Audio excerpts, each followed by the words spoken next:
Nazareno, sinasamba ka namin, pinipintuho ka namin, aral mo ang aming buhay at kaligtasan. Nuestro Padre Jesus Nazareno, iligtas mo kami sa kamatayan, ang krus mong pinamatayan ay sagisag ng aming kaligtasan. Nuestro Padre Jesus Nazareno, dinarangal ka namin. Nuestro Padre Jesus Nazareno, inulwalhati ka namin. Nuestro Padre Jesus Nazareno, inarangal ka namin. Nuestro Padre Jesus Nazareno, inulwalhati ka namin. Bayan, magsiawit na bayan, inagpala ka, dakilang biyaya, pangakoya, sumilay na. Sa ngalan ng Ama, ng Anak at ng Espiritu Santo, Amen. sumainyo ang Panginoon. At sumairin. Mga kapanalig, pasalamatan natin ang Panginoon sa kanyang pagkakataong ipagdiwang ang banal na Eucharistia. Ang pan, ang tinapay na buhay na nanggaling sa langit. Ang kanyang bugtong na anak, ang ating Panginoong Hesukristo, ang ating tagapagligtas, ang ating kaligtasan. Hilingin natin ang kapatawaran ng ating mga kasalanan. Inaamin ko Sa makapangyarihang Diyos at sa inyo mga kapatid, na lubha akong nagkasala sa isip, sa salita at sa gawa, at sa aking pagkukulang. Kaya isinasamo ko sa mahal na Birheng Maria, sa lahat ng mga anghel at mga banal, at sa inyo mga kapatid na ako'y ipanlangin sa Panginoong ating Diyos. Kaawaan tayo ng makapangyarihang Diyos, patawarin tayo sa ating mga kasalanan at patnubayan tayo sa buhay na walang hanggan. Amen. Panginoon, kaawaan mo kami. Panginoon, kawaan mo kami. Kristo, kaawaan mo kami. Kristo, kawaan mo kami. Panginoon, kaawaan mo kami. Panginoon, kawaan mo kami. Manalangin tayo. Ama naming makapangyarihan, ang langit at lupa ay iyong pinamamahalaan.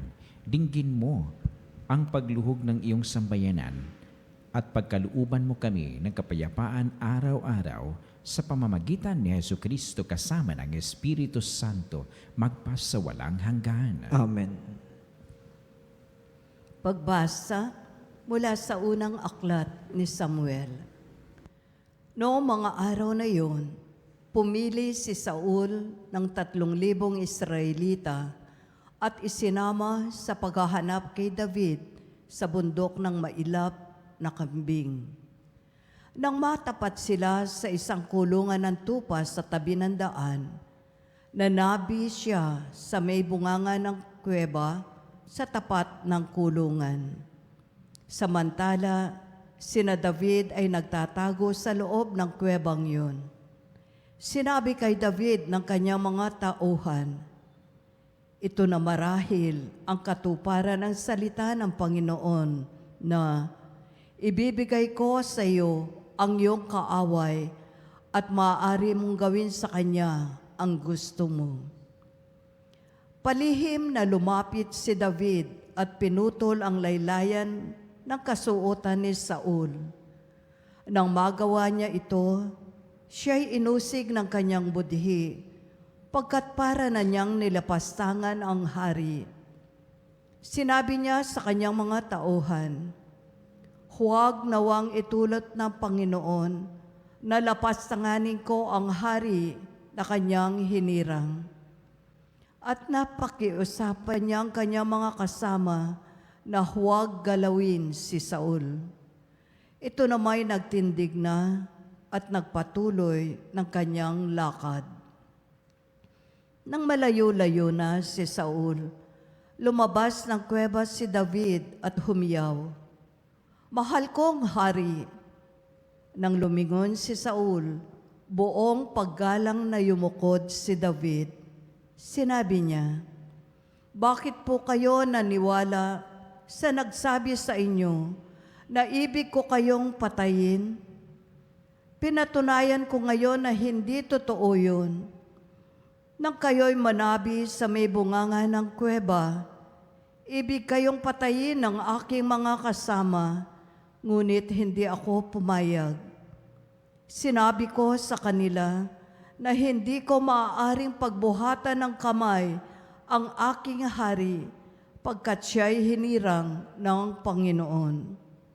Narito, Ama ko, ang kapiraso ng laylayan ng inyong balabal.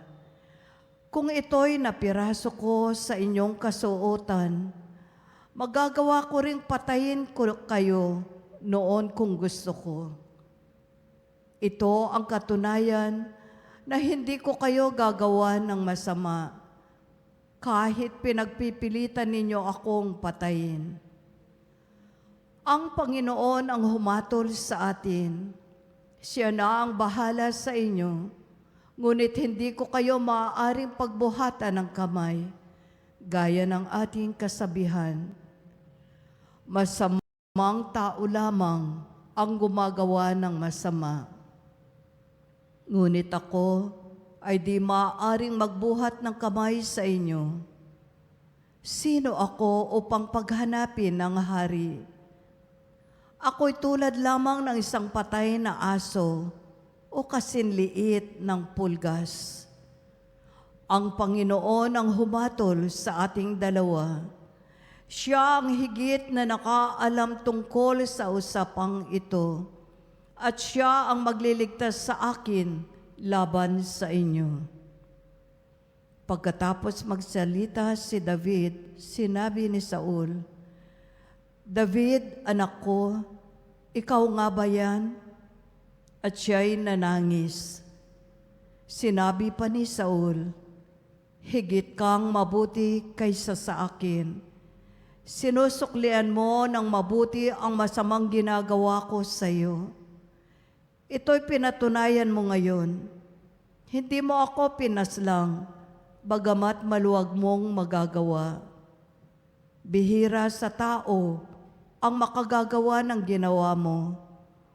Ang pawalan pa ang kaaway na nasa ilalim na ng kanyang kapangyarihan. Pagpalain ka nawa ng Panginoon sa kabutihan mong ito sa akin.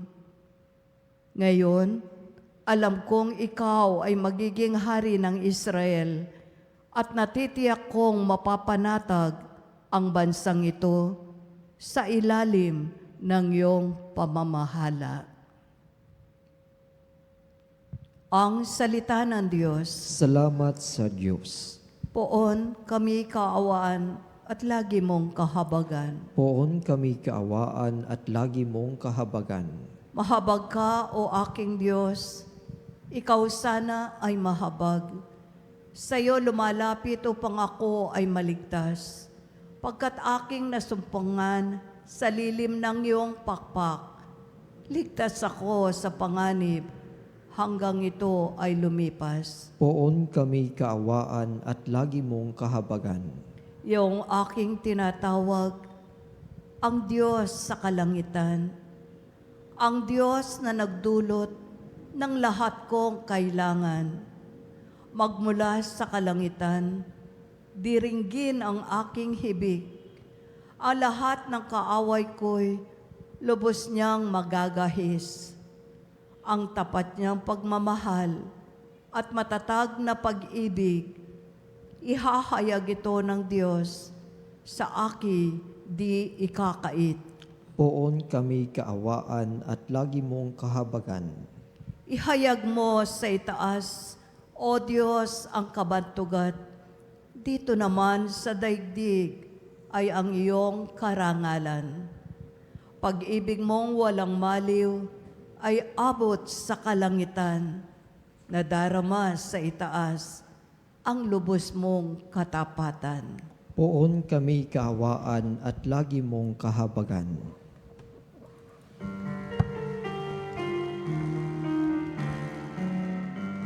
Alleluia, alleluia. Alleluia, alleluia. Alleluia.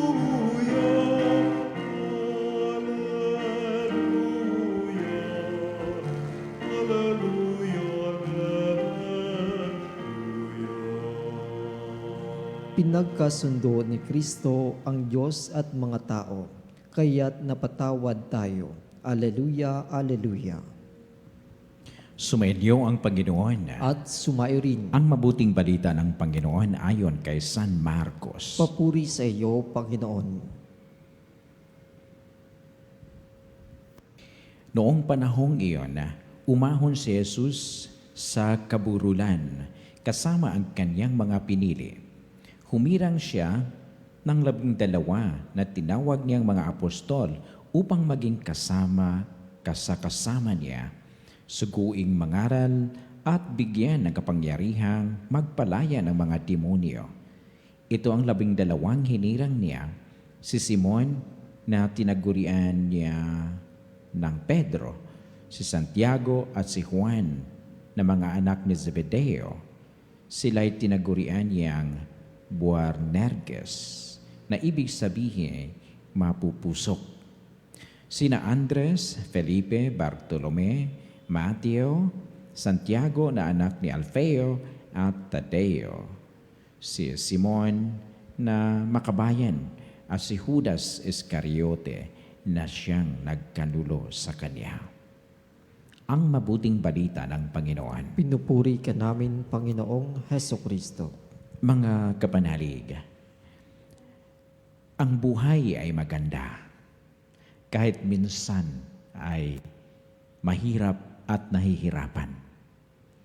Pero sa pamamagitan ng ating pananampalataya, kung anuman ang mahirap dyan sa ating paglalakbay sa buhay dito sa mundo, kung anuman yung kahirapan, mga bagay na nagpapahirap sa ating paglalakbay, lahat na iyan ay magiging sakripisyo. Yes, sa pamamagitan ng ating pananampalataya na nagsabi may pag-asa. So, ang pag-ibig ni God, diyan ang ating focus. Dahil yon ang itinuro sa atin at naniniwala tayo sa mga itinuturo sa atin ng simbahan. Sa ating pagtanggap sa mga turo, yun ang ating declaration, ang ating profession of faith. Sumasampalataya ako.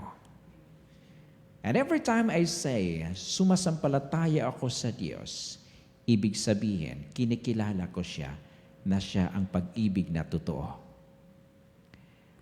At palagi kong niremind ang aking buhay na sa pamamagitan ng pananampalatayang iyan at sa aking pagkakilala na si God ay yung pag-ibig na aking buhay, palagi kong iniisip, nire-remind ang aking buhay na may pag-asa para sa iyo. Makasalanan ka man o ayaw mo magkasala, pero tao ka pa rin. Hindi ka pa anghel. No? Hintayin mo, magiging anghel ka, pero hindi dito. Pero pwede, simulan mo na. Pero, yes, that really, a very challenging wish, desire. Yes, kasi lahat na yan ay magiging sakripisyo. Kaya dito natin maintindihan na totoong pag-ibig, hindi yon totoo kung hindi dumaan sa sakripisyo. Ang buhay ni Kristo o si Kristo mismo ang imahe ng pag-ibig ni God the Father. Ano ang nangyari sa Kanya? Tinanggap niya lahat ang mga sakripisyo. Nagsakripisyo siya.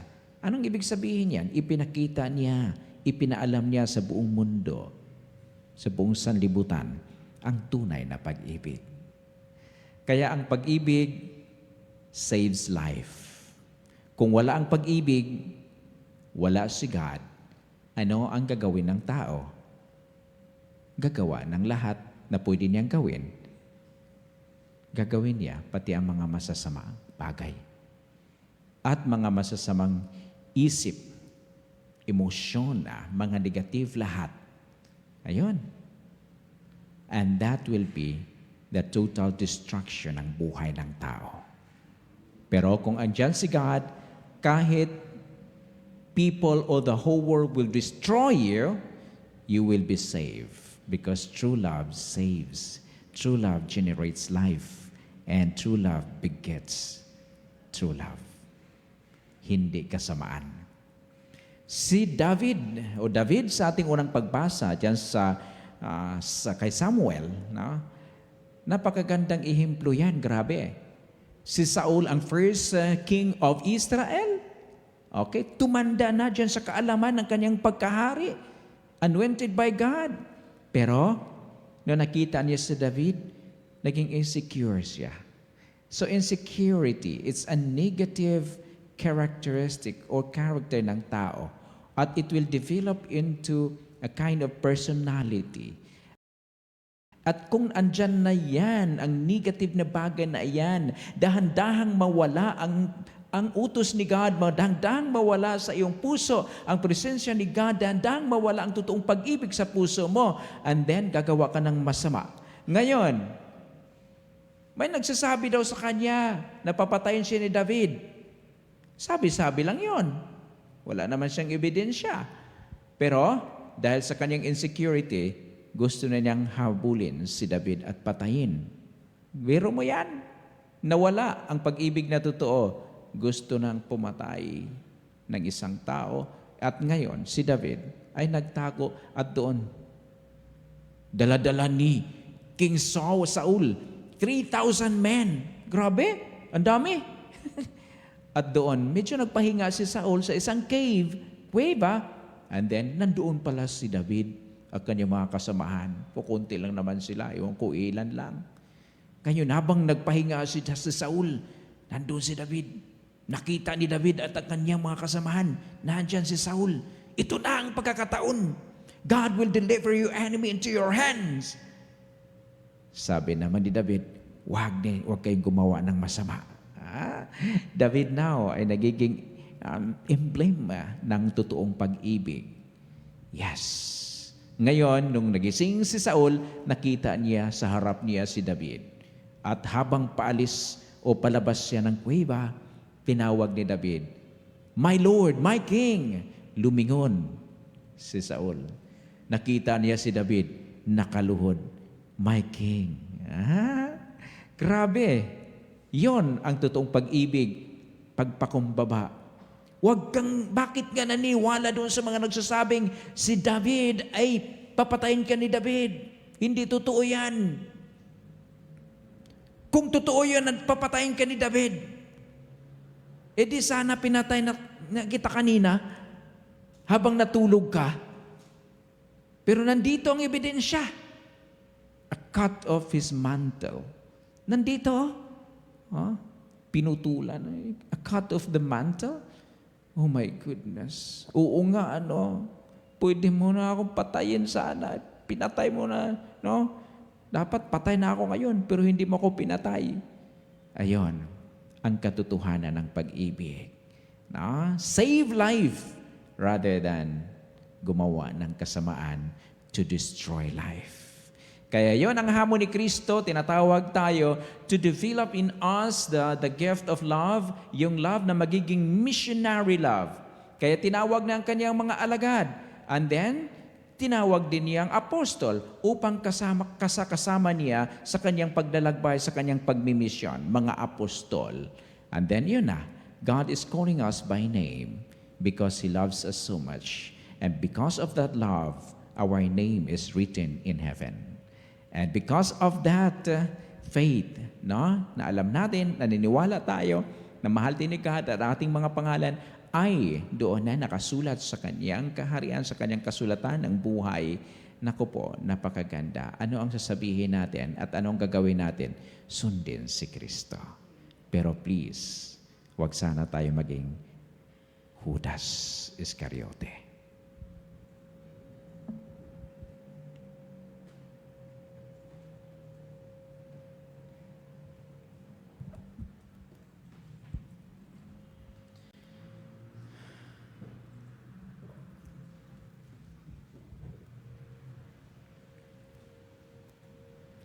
Bilang banal na bayan na tinawag ng Diyos sa iba't ibang pamamaraan upang ipalaganap ang mabuting balita ng Kanyang paghahari. Iluhog natin ang ating mga pangangailangan sa Ama na nag-aaruga sa atin. Panginoon, dinggin mo ang aming panalangin. Panginoon, dinggin mo ang aming panalangin. Ang mga tinawag sa simbahan na mamuno sa bayan ng Diyos, naway magkaroon ng tapang na ipalaganap ang Ebanghelyo ni Hesukristo saan mang sulok ng mundo. Manalangin tayo sa Panginoon. Panginoon, dinggin mo ang aming panalangin. Ang mga naghahanap sa Diyos, naway matagpuan nila ang kaliwanagan at buong kaloobang tumugon sa paanyaya ng Diyos na makasama niya. Manalangin tayo sa Panginoon. Panginoon, dinggin mo ang aming panalangin. Ang mga kabataan naway marinig at makilala nila ang tinig ni Kristo na tumatawag sa kanila sa buhay na paglilingkod. Manalangin tayo sa Panginoon. Panginoon, dinggin mo ang aming panalangin. Ang mga may sakit naway tumanggap ng kasiyahan at lakas mula sa mga nag-aaruga sa kanila. Manalangin tayo sa Panginoon. Panginoon, dinggin mo ang aming panalangin. Ang ating mga mahal na yumao, naway makapahinga sa kapayapaan ni Kristo sa Kanyang kaharian.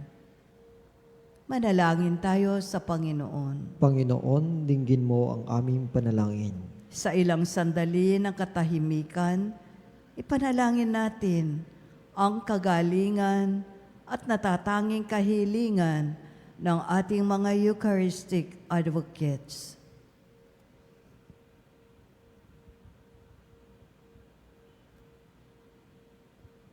Manalangin tayo sa Panginoon. Panginoon, dinggin mo ang aming panalangin. Diyos Ama sa langit, tinawag mo kami mula sa mga ordinaryong pagkakataon sa aming buhay. Hayaan mo na bigyan kami ng iyong espiritu ng lakas ng nabigkasin. Panginoon, narito ako upang sundin ang kalooban mo. Hinihiling namin ito sa pamamagitan ni Kristong aming Panginoon. Amen.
Manalangin kayo mga kapatid upang paghahain natin ay kalugdang ng Diyos Amang makapangyarihan. Tanggapin nawa ng Panginoon itong paghahain sa iyong mga kamay sa kapurihan niya at karangalan sa ating kapakinabangan at sa buong sambayanan niyang banal.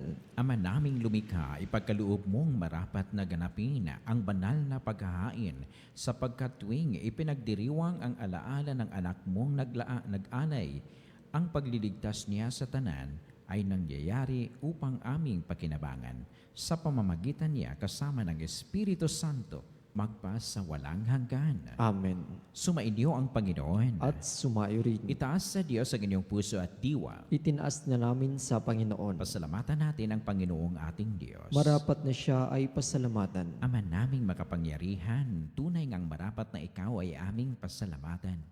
Ikinalugod mong likhain ang sanlibutan na iyong pinagbabago at itinarangal sa pamamagitan ng iyong anak na kinalulugdan. Kaya't utang na loob ng iyong mga itinatangi at ng mga banal na kapiling mong lagi ang iyong paggiliw at pagkakandili. Kaya kaisa ng mga anghel na nagsisiawit ng papuri sa iyo ng walang humpay sa kalangitan, kami nagbubunyi sa iyong kadakilaan. Santo, Santo, Santo, Panginoong Diyos makapangyarihan, napupuno ang langit at lupa, kalwalhatian mo. Hosana sa kaitaasan.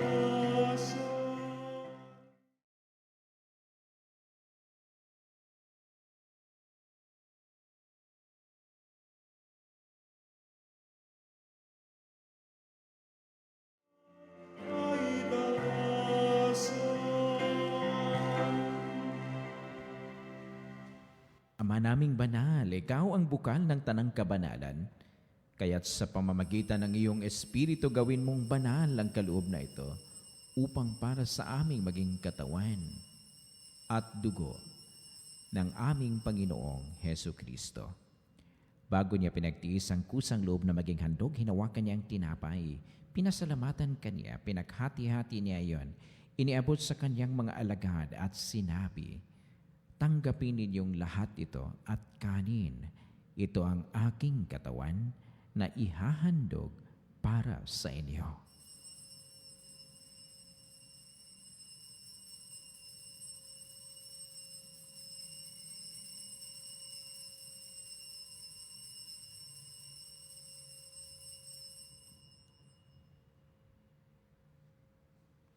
Gayon din naman, nung matapos ang hapunan, hinawakan niya ang kadis, muli kanyang pinasalamatan. Iniabot niya ang kadis sa kanyang mga alagad at sinabi, "Tanggapin ninyong lahat ito at inumin. Ito ang kalis ng aking dugo, ng bago at walang hanggang tipan. Ang aking dugo na ibubuhos para sa inyo at para sa lahat sa ikapagpapatawad ng mga kasalanan. Gawin ninyo ito sa pag-alala sa akin."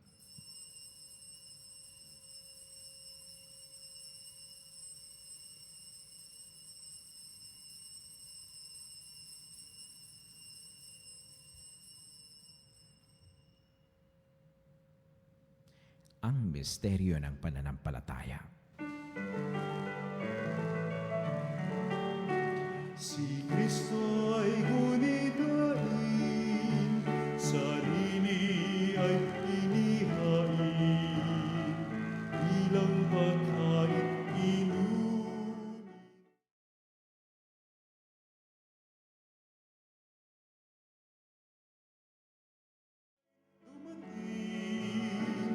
Hanggang sa siya'y dumating. Ama, ginagawa namin ngayon ang pag-alala sa pagkamatay at muling pagkabuhay ng iyong anak. Kaya't inaalay namin sa iyo ang tinapay na nagbibigay buhay at ang kalis na nagkakaloob ng kaligtasan. Kami nagpapasalamat dahil kami iyong minarapat na tumayo sa harap mo para maglingkod sa iyo. Isinasamo namin kami magsasalo-salo sa katawan na dugo ni Kristo ay mabuklod sa pagkakaisa sa pamamagitan ng Espiritu Santo. Ama, lingapin mo ang iyong simbahang laganap sa buong daigdig. Puspusin mo kami sa pag-ibig kay San ni Leo na aming Papa, ni Elias na aming Obispo at ng Tanang Kaparian. Alalahanin mo rin mga kapatid naming nahimlay nang may pag-asang sila'y muling mabubuhay. Gayon din ang lahat ng mga pumanaw. Kaawaan mo sila patuluyan sa iyong kaliwanagan. Kaawaan mo't dapatin kaming lahat na makasalo sa iyong buhay na walang wakas. Kaisa ng mahal na Birhing Maria na ina ng Diyos, ni San Jose na kanyang esposo, kaisa ng mga apostol at ang lahat ng mga banal na namuhay dito sa daigdig ng kalugod-lugod sa iyo, may pagdiwang nawa namin ang pagpupuri sa ikararangal mo sa pamamagitan ng iyong anak na aming Panginoong Hesu Kristo. Sa pamamagitan ni Kristo kasama niya at sa Kanya ang lahat ng parangal at papuri ay sa iyo, Diyos Amang makapangyarihan, kasama ng Espiritu Santo, magpa sa walang hanggan.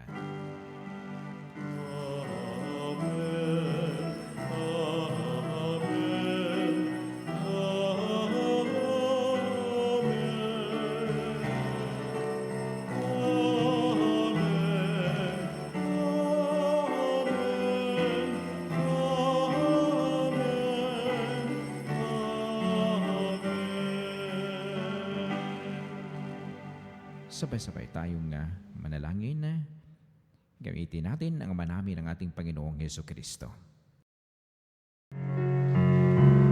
Ama namin, sumasalangit ka, sambahin ang ngalan mo, mapasa amin ang kaharian mo, sundin ang loob mo dito sa lupa para lang sa langit. Bigyan mo kami ngayon ng aming kapanin sa araw-araw.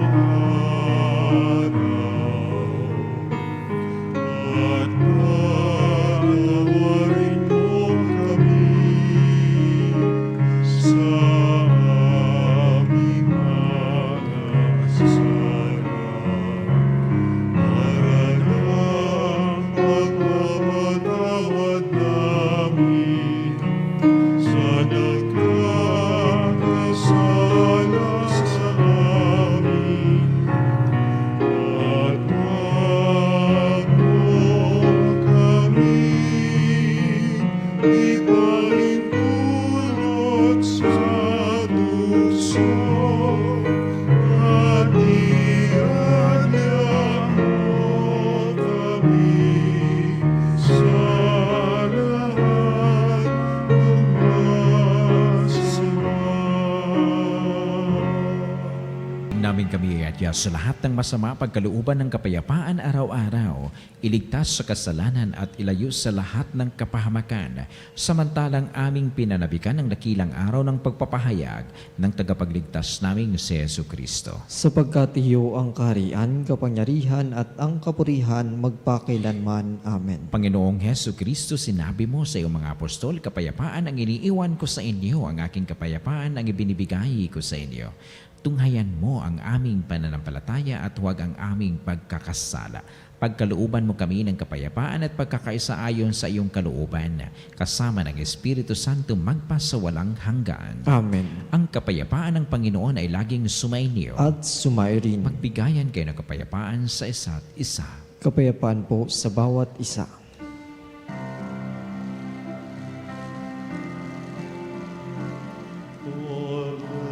Cordero ng Diyos na nag-aalis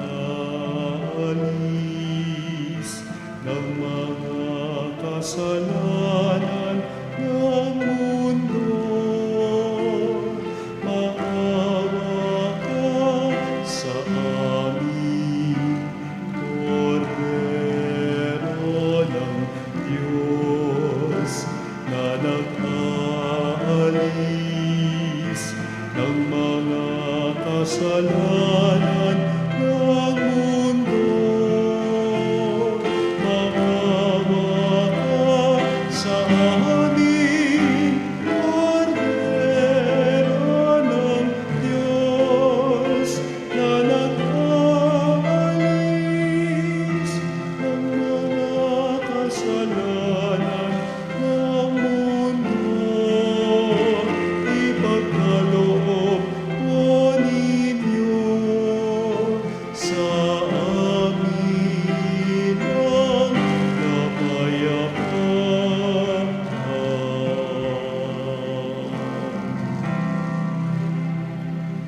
Kordero ng Diyos, ito ang nag-alis ng kasalanan ng sanlibutan. Mapalad ang mga inaanyayahan sa kanyang piging. Panginoon, hindi ako karapat-dapat na magpatuloy sa iyo, ngunit sa isang salita mo lamang ay gagaling na ako.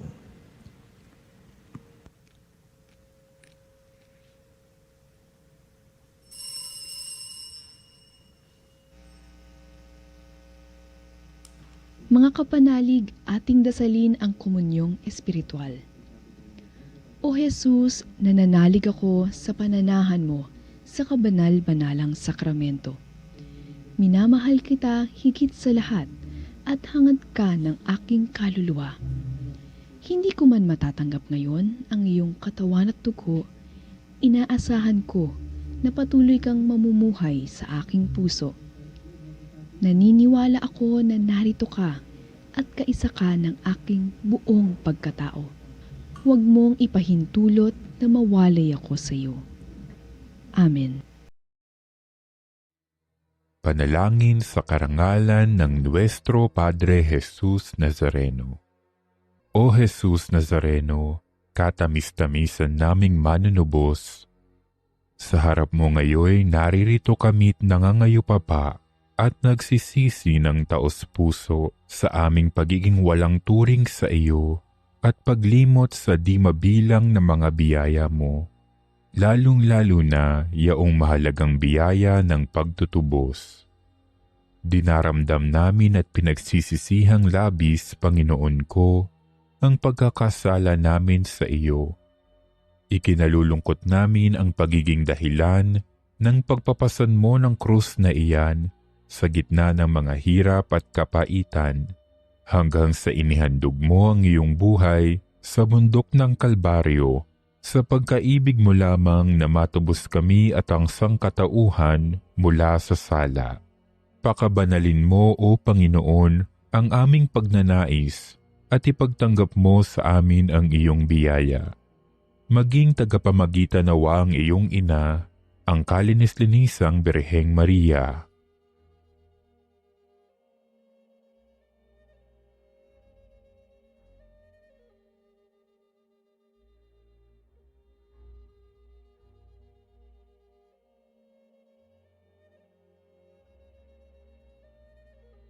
Ama naming makapangyarihan, niloob mong akuin ang iyong anak, ang krus at kamatayan, upang ang sangkatauhan ay matubos at mabuhay. Ang pag-ako namin sa krus at kamatayan dito sa lupa, ayon sa diwa ng pagsunod sa iyong loob, na ginanap ng iyong anak, ay magpagindapat nawa naming kamtin ang lubos na katubusan at pagkabuhay sa iyong piling, sa pamamagitan ni Hesukristo, kasama ng Espiritu Santo, magpasawalang hanggan. Amen. Nuestro Padre Jesus Nazareno, Panginoon namin at Diyos, kaawaan mo kami.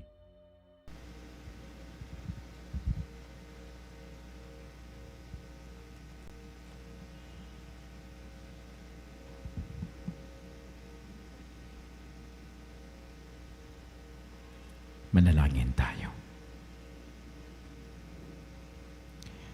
Ama naming mapagmahal, padaluyin mo sa amin ang patis ng Espiritu ng iyong pag-ibig upang kaming pinagsaluhan mo sa pagkaing iyong bigay para kami pagbuklurin ay magkaisa sa pananalig sa iyo sa pamamagitan ni Jesucristo kasama ng Espiritu Santo magpasawalang hanggan. Amen. Panalangin para sa may sakit.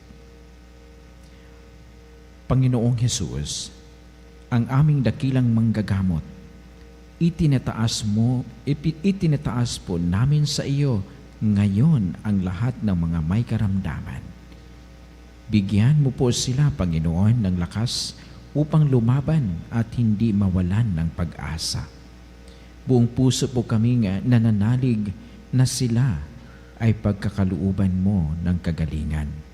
Hindi lamang po pisikal, kundi higit sa lahat, espiritual. Amen. Patalastas, Amin po kayong inaanyayahan maging isang Veritas Eucharistic Advocate dahil sa Eucharistia nagmumula ang katotohanan. Para po sa inyong mga pamisa at mga mass intention, tumawag lamang po sa Religious Department 8925-7931, Local 129-131-137 o mag-text sa 0917-631-4589 at hanapin lamang po si Ms. Rene Jose o si Ms. Alinahe. Maraming salamat po. Sumainyo ang Panginoon At sumairin.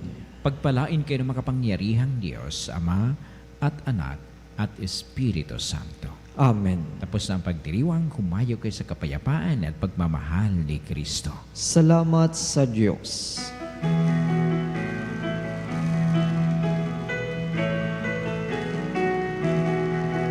Magsinawit kayo sa Panginoon. Hallelujah! Magsinawit sa Panginoon.